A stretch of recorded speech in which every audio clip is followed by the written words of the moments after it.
O desafio de Python de hoje é um dos mais legais que a gente já fez até agora, porque o jeito de resolver ele é muito original do Python.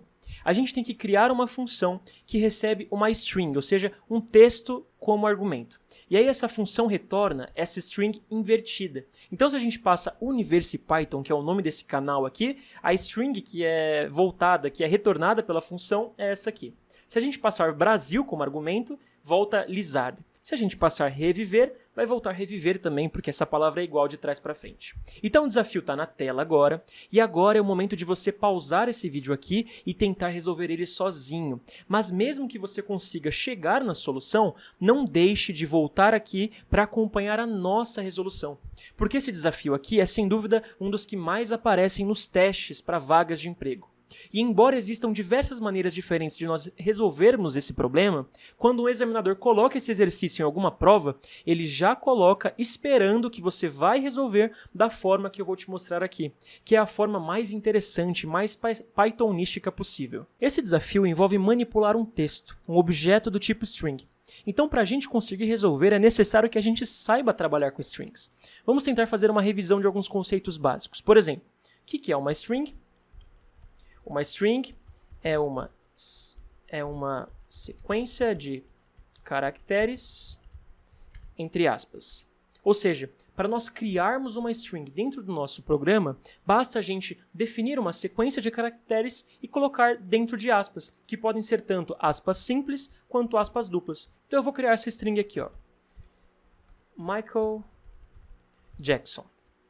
E agora eu vou utilizar uma variável, ou seja, o nome que eu vou chamar de myString, para estar associado com esse valor aqui, que é a string que nós criamos. Já que uma string é uma sequência, cada caractere que compõe uma string vai ter um número da sua posição. E a contagem das posições desses caracteres começa em 0. Então, por exemplo, a posição desse M maiúsculo aqui é 0. A posição do I é 1. Do C é 2, do H é 3, do A é 4, do E é 5, do L é 6 e o espaço em branco, por mais que ele seja um caractere invisível, também é contado, também possui a sua própria posição, que nesse caso aqui é 7. Na verdade, cada caractere vai ter duas posições, uma positiva e outra negativa. Se a gente quiser pensar nessa string como uma sequência que vai da direita para a esquerda e não da esquerda para a direita, como a gente está acostumado a ler, o último elemento dessa string, o n, vai ocupar a posição -1. O penúltimo, o o, vai ocupar a posição -2. O s, -3, o k, -4, o k, -4 e assim por diante. E por que é importante você saber que cada caractere tem uma posição? O que você faz com essa informação? É importante porque você pode acessar um caractere individual dessa string através da posição que ele ocupa. Então eu vou executar essa célula aqui para a gente de fato criar essa variável. Agora, para nós acessarmos um elemento individual dessa string, a gente passa o nome dela, que é myString, e dentro de colchetes a gente informa um número que representa a posição do caractere que nós queremos acessar. Então, por exemplo, se eu quiser acessar o M, eu passo 0. Executando essa célula com Shift Enter, isso vai me retornar a letra M. Se eu quiser acessar agora o espaço em branco, eu passo a posição 7, que é a posição dele. Aqui está o espaço em branco. E agora, utilizando os índices negativos, se eu passar aqui -1, isso vai me retornar o N. Se eu passar agora -4, me retornou o K, que é esse elemento aqui.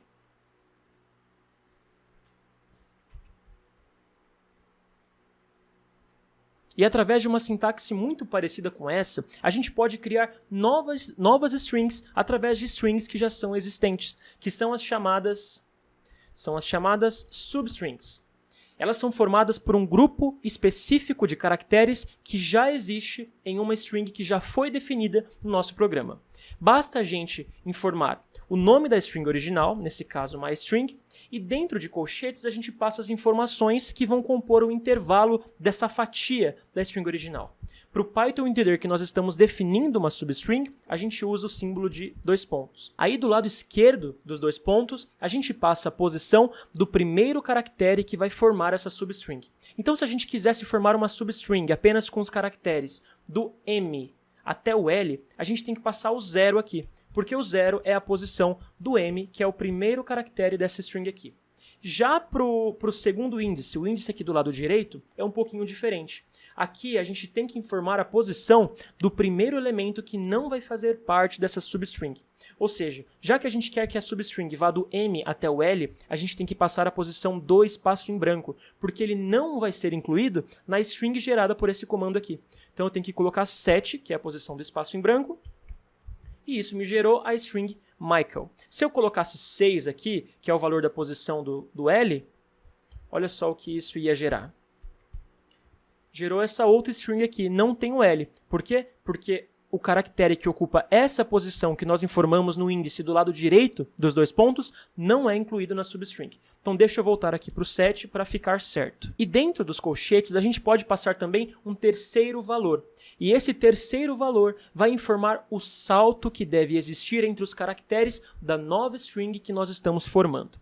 Quando nós não informamos, então para a gente passar ele, a gente coloca mais 2 pontos e aqui a gente coloca um valor. Quando nós não informamos esse valor, o Python automaticamente vai assumir que ele deve ser 1. Ou seja, os caracteres vão entrando nessa nova substring de 1 em 1. Começa no que ocupa a posição 0, depois 1, depois 2, depois 3 e assim por diante. Então a gente não colocar nada aqui e colocar 1 vai dar no mesmo. Deixa eu executar aqui para você ver. Gerou Michael do mesmo jeito. Mas agora, se eu mudar para 2, olha só o que vai acontecer. Gerou essa string maluca aqui. Por quê? Porque agora existe um incremento de 2. A gente começa no caractere que ocupa a posição 0, aí mais 2. Dá 2, ou seja, o C ocupa a posição 2, depois vai para o 4, que é o A, depois vai para o 6, que é o L. E assim a gente define um salto entre os caracteres que existem dentro de uma string. Bom, e do mesmo modo que quando nós omitimos esse terceiro valor aqui, o Python vai assumir automaticamente um valor para ele, nós também podemos omitir esses outros índices aqui. Então primeiro eu vou voltar aqui para 1, executar aqui, e agora vamos tentar omitir esse índice da esquerda para você ver o resultado. Então, quando nós não informamos o índice da esquerda, o Python automaticamente vai criar essa substring pelo primeiro caractere da string original. Ou seja, é como se aqui tivesse um 0. Agora, quando nós omitirmos esse índice da direita, olha o que acontece. O Python automaticamente vai criar uma substring que vai até o último caractere, o caractere lá da extremidade direita da string original. Então, é como se tivesse um 15 aqui. Colocando nada e colocando 15, o resultado é o mesmo. Agora só uma explicaçãozinha rápida, tem algumas pessoas que se confundem com isso. Por quê?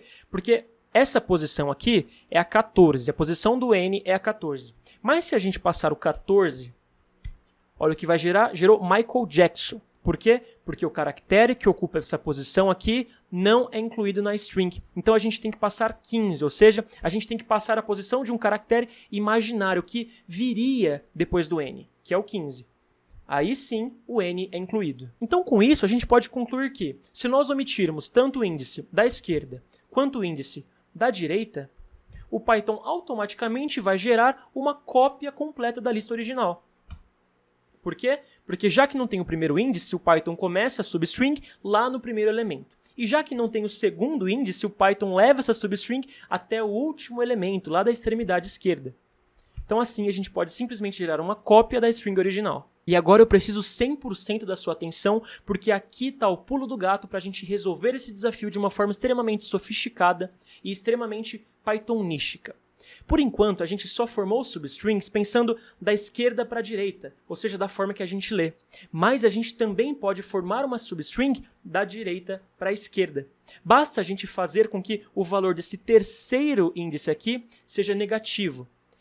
Então a gente pode dizer que o sinal desse terceiro valor define em qual sentido a string, a substring que nós estamos gerando, vai ser criada. Quando ele é positivo, ela é criada da esquerda para a direita. E quando ele é negativo, ele é criado da direita para a esquerda. Vamos fazer um teste para a gente ver isso. Vamos dizer que a gente quer criar uma substring que vai do N até o J, só que em sentido reverso. Então, em vez de Jackson, vai virar essa coisa aqui. N-O-S-K-C-A-J.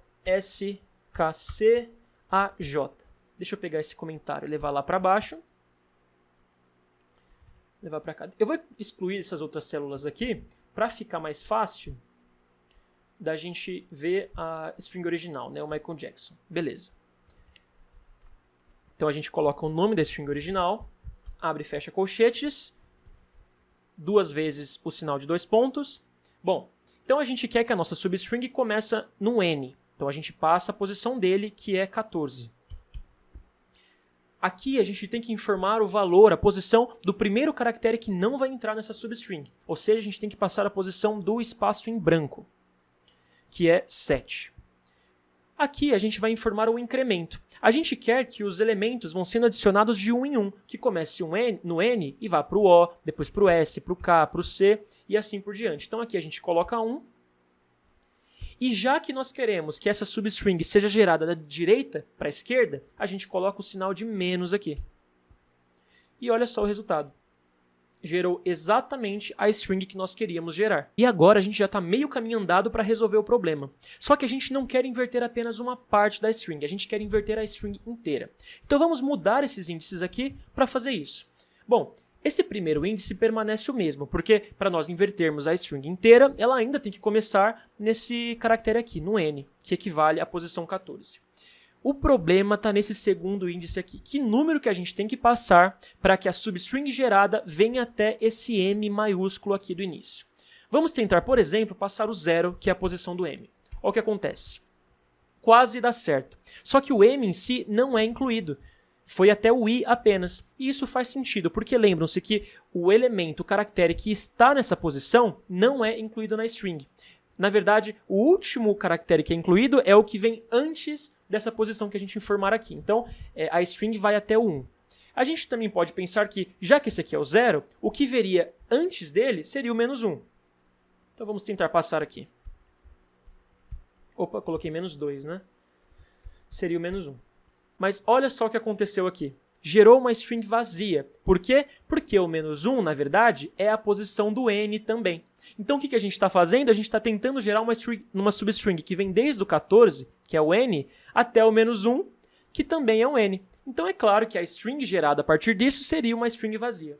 Qual que é a última alternativa que nos resta? Pensar nos índices negativos. Lembrem-se que cada caractere possui tanto uma posição positiva quanto uma posição negativa.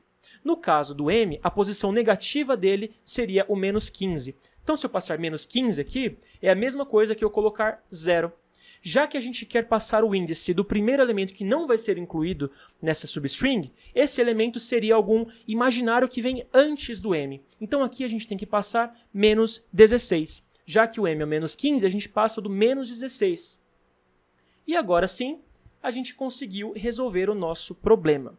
Mas lembram-se que quando a gente estava utilizando os índices positivos aqui para esse terceiro valor e a gente omitia esse índice e esse índice, o Python automaticamente entendia que nós estamos falando das extremidades da string. Se nós fizermos isso com o índice negativo, o resultado vai ser o mesmo. Então, se eu colocar nada aqui e se eu colocar nada aqui, o resultado vai ser o mesmo. E assim a gente já resolveu o problema. Porque do jeito que estava antes, isso só ia funcionar para essa string específica, para a string Michael Jackson. Mas se a gente simplesmente não colocar nada aqui, o Python já vai automaticamente assumir que nós estamos falando das extremidades da string original, dessa string aqui. Então isso aqui vai funcionar para qualquer string. E a gente já pode criar a nossa função a partir dessa informação. Vamos criar ela agora, então. Eu vou criar nessa célula aqui embaixo. Então eu vou definir uma função chamada stringReverse. Abre e fecha parênteses para nós passarmos os argumentos dela, ou seja, as informações que a função precisa receber na hora que ela for chamada, e ela só vai receber um argumento que vai ser uma string. Então eu vou representar ele através da letra S. Agora a gente coloca 2 pontos aqui no final e N para definirmos o bloco da função. E o que essa função tem que retornar? Ela vai retornar a string original fatiada. Na verdade vai ser uma substring formada pela string original. E qual que vai ser essa fatia? Ela vai das extremidades, então eu coloco 2 pontos aqui, mas para o último valor, menos 1. Então ela vai do início ao fim, ou do fim ao início, né, já que o terceiro valor é negativo, de 1 em 1. E assim o problema já está resolvido. Vou executar isso aqui para definir a função, e agora se eu chamar stringReverse, com, por exemplo, a Universe Python, que foi o exemplo que nós vimos no começo, funcionou. Gerou essa string maluca aqui. Se a gente colocar outra palavra, string reverse, Brasil, aí está, Lizarb. String reverse, mais uma vez. Coloca seu nome aí, vou colocar o meu. Virou Suetan. Então o problema está resolvido. Eu espero que você tenha gostado, espero que você tenha entendido. Entenda isso aqui da melhor forma que você puder, porque com 99% de certeza isso aqui vai cair na sua prova para admissão em alguma vaga de emprego que você vai trabalhar com desenvolvimento Python. E vejam a sofisticação da nossa solução. Com apenas uma linha de código, a gente conseguiu criar uma função que inverte completamente qualquer string. Eu agradeço muito por você ter assistido esse vídeo. Caso tenha ficado qualquer dúvida, pode deixar ela nos comentários que nós vamos te responder. E se você quiser participar do nosso curso completo de Python, do básico ao avançado, é só entrar no nosso grupo no WhatsApp. O link está aqui na descrição desse vídeo. Chegando lá, você só se apresenta para eu saber que você entrou e você já vai receber um guia de como acompanhar o curso, porque ele já está em andamento. Vai receber um guia com os materiais, como fazer perguntas, como participar, e eu vou estar lá para tirar as suas dúvidas sempre que você quiser. Mais uma vez eu agradeço muito por você ter visto, eu espero que você se inscreva no canal, deixe um like para nos ajudar e a gente se vê no próximo desafio. Valeu!